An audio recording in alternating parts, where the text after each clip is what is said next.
I'm sorry. I'm going to be hospitalized for a while.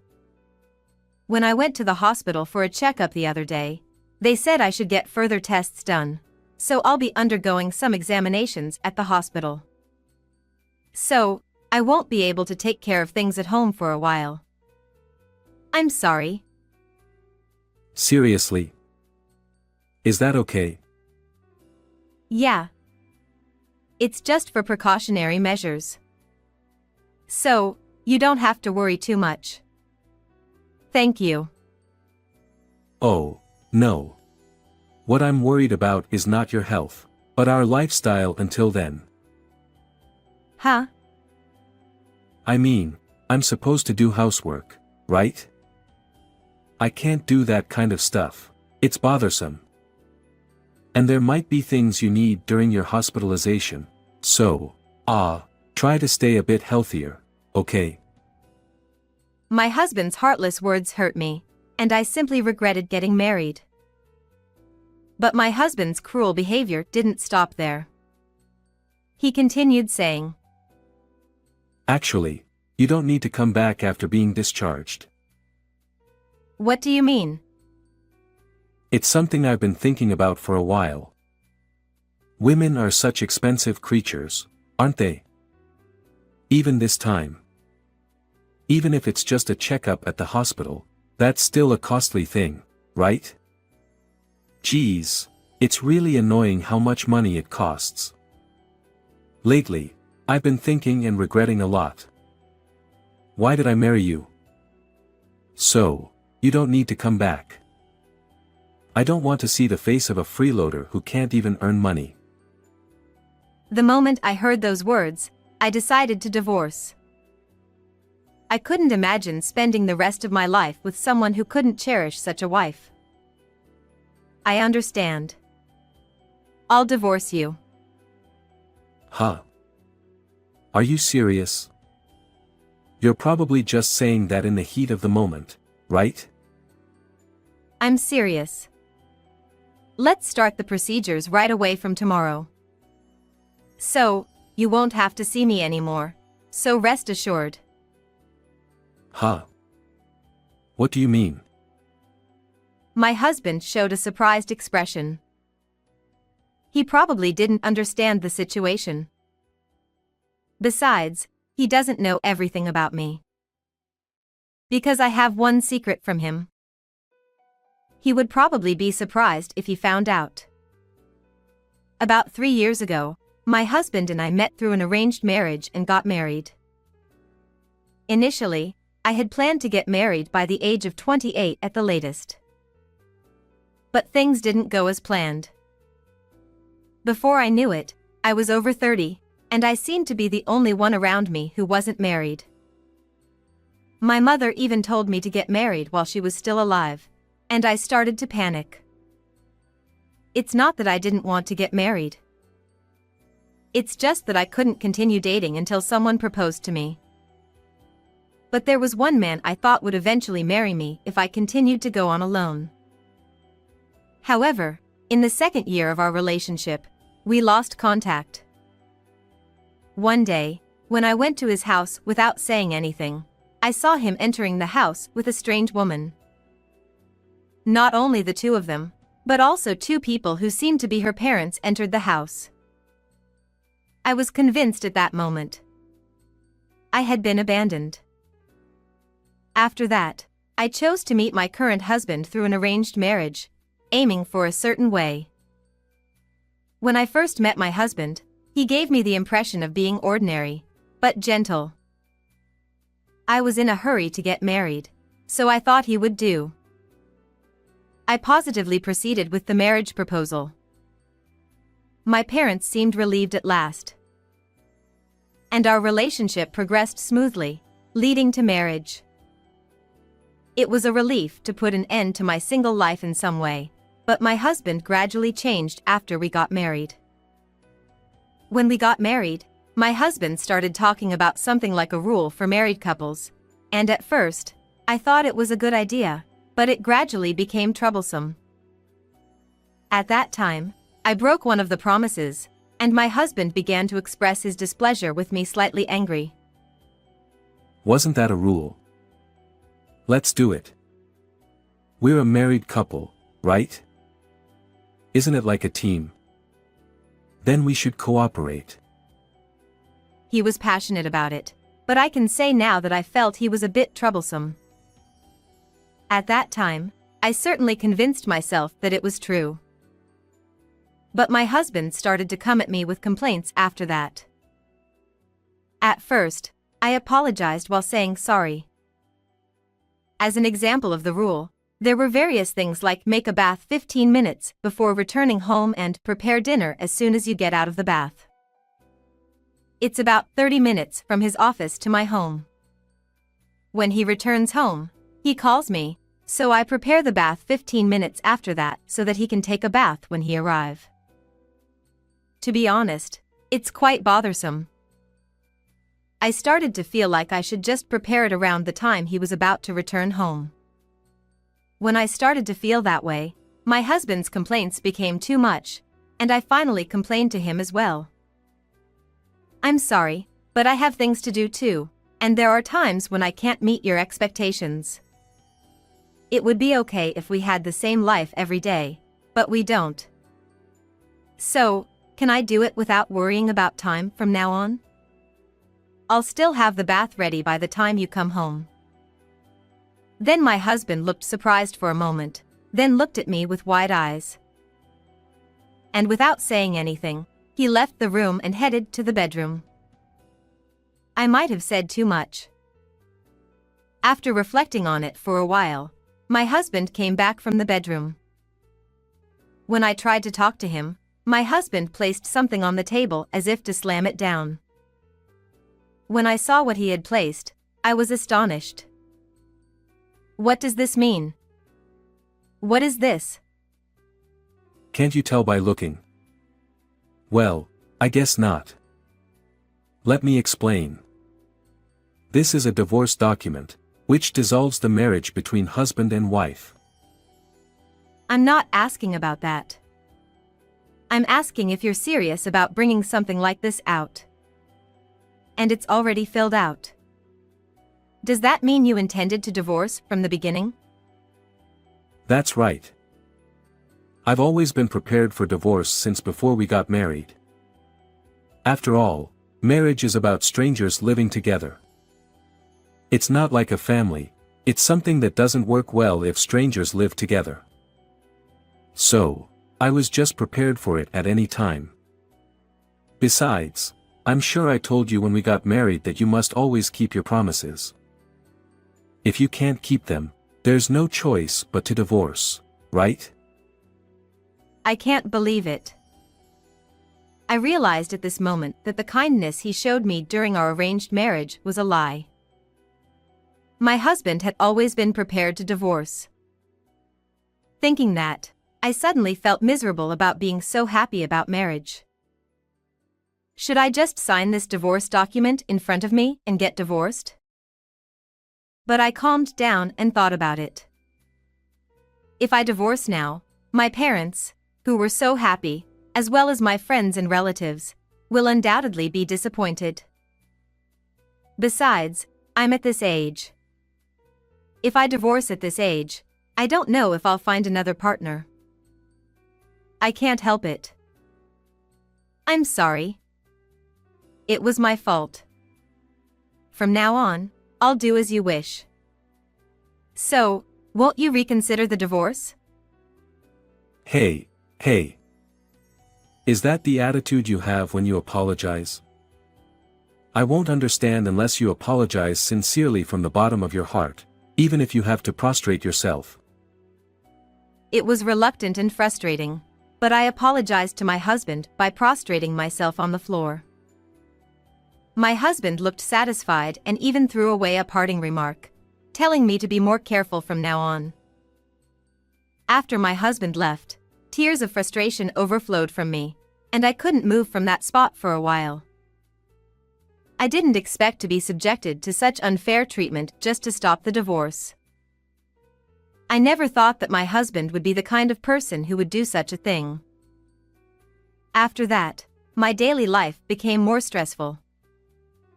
Day after day, I felt rushed for time, putting everything about myself on hold. It became a life completely centered around my husband. He seemed satisfied that I had become more submissive. But I was physically and mentally exhausted. However, during those times, my friend Samantha provided some relief for my heart. She was a friend from high school, and we still met occasionally. By the way, I had told Samantha about my husband's recent behavior. Although she didn't explicitly say I should divorce him, she mentioned that if things continued as they were, he would only treat me like a servant. Perhaps I should consider divorce. But Samantha, who cared about my mental state, brought up a different topic one day. "Would you like to help me with my work?" "Your work?" "But I have no experience with computers." It's okay. You'll be able to do it if I teach you properly." "Megan, you catch on quickly. It'll be fine." Samantha currently operates an online shop. I had heard that she was earning quite well. Even though she could manage it alone without hiring anyone, why me? She said she wanted an extra pair of hands. Looking back, I think Samantha was considerate of me, who was struggling in my daily life. I also wanted to take a break, so I agreed without hesitation. I hesitated whether to tell my husband about this, but Samantha advised me to keep it a secret. Because if it doesn't work out, you'll have nowhere to escape. Cheating is wrong, but it's okay for married couples to have small secrets. And if he asks, just say you're visiting me. And so, a few days later, I started working at Samantha's house. It was mainly computer work, so at first, things didn't go as smoothly as I'd hoped, and I had to ask Samantha for help a lot. But gradually, I got used to it. Of course, when I returned home, it was back to the husband-centered life. But knowing I had a place to relax made me feel much better. And I started earning some income too. However, since I was still under my husband's support in the tax paper, I had to adjust that part. But perhaps due to the stress of daily life, I fell ill one day and had to go to the hospital. There, I was recommended for further tests and hospitalization. When I told my husband about it after he returned home, his response was incredibly heartless. How long is this hospitalization supposed to last? And who's going to take care of my needs while you're there? Huh? I'm not sure about that. Hey! Don't just go to the hospital without proper preparations. Prepare the bath 15 minutes before I come home, and make sure someone else takes care of things like that. Then maybe I can ask my parents. Can't you think a little? Calling your mother would make me look bad, wouldn't it? Isn't there someone more discreet and convenient? It's impossible, sorry, but I'll do it myself. In the end, my husband reluctantly agreed, grumbling all the while. Once you're discharged, you better start working hard. As he kept repeating these things, I remembered something Samantha had told me. Even if you say something wrong, it's okay. If he wants a divorce over it, isn't it his problem? Recalling this, I countered my husband for the first time in a while. This time, I'm going to the hospital for tests, you know? Can't you at least say good luck or something? Isn't that the least you can do? Huh? Even with household chores, it's the same. Can't you do it alone? I'm not asking you to handle chores for a big family. I'm asking you to handle your own chores. If you can't do that, then you're like a small child who can't do anything on their own. Oh, but maybe worse. After all, even children can do it once they're taught. I couldn't hold back anymore, and everything I had been suppressing came out one after another. What did you say? Did you forget what you apologized for the other day? If you say things like that, I'll divorce you anytime. Is that okay? Yes. That's fine. It's a misunderstanding for you to think you can always act like a king. Fine. You don't have to come back after you're discharged. You're not fit to be my wife if you can't even earn money. What a disappointment I've got myself into. Understood. Let's get divorced then. Since there's a little time before my hospitalization, I'll proceed with the procedures as far as I can. Is that okay? You said it, right? There's no turning back now. If you apologize and write a pledge or something now, I'll forgive you. What will you do? I have no intention of apologizing. I'm divorcing you. And so, the divorce was decided before my hospitalization. And on the day of my hospitalization. In the morning, when my husband was leaving for work. You're going to Samantha's friend's place, right? But you won't be able to play anymore. From now on, you'll have to work hard alone, so you won't have time to play, right? Or are you one of those women who just play with their husband's money? That husband of your friends has no taste.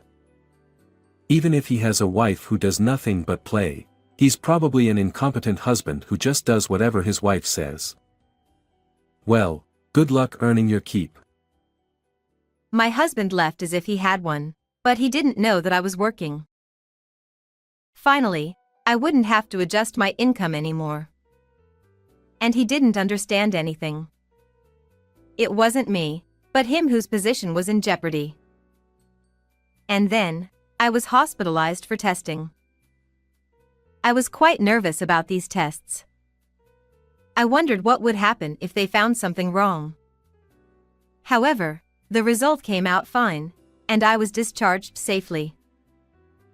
Samantha came to pick me up on the day of my discharge. With her help, I moved to Samantha's house, and the next day, I started working there. I had already signed a lease for an apartment, and all that was left was to move my belongings out of my husband's house. A few days later, I hired a moving company to move my belongings. After finishing the move and returning home, I saw a large number of missed calls on my phone. The caller was my husband. Thinking that maybe I had forgotten to bring something, I answered the phone. Hello? Don't call me so many times while I'm working. What do you want? Hey. You're the one who told on me, right? Huh? What are you talking about all of a sudden? That friend of yours, Samantha's husband, he's our regional manager. Oh, really? You knew, didn't you? Well, yeah. Are you trying to get revenge? Pathetic. Trying to disgrace me with gossip. You're such a pathetic woman. Call it what you want. Well, we're not married anymore. And did you call just to say that? Then my husband hesitated a bit. Could you please clarify things? Otherwise, it'll be awkward when we meet at meetings, right? Please tell her it was a misunderstanding. If you do, I'll pay for compensation or whatever. Is that the way you ask someone for help? Huh? Is that the attitude you have when you apologize? If you're going to apologize, you have to apologize sincerely from the bottom of your heart, even if you have to prostrate yourself. Otherwise, it won't be convincing.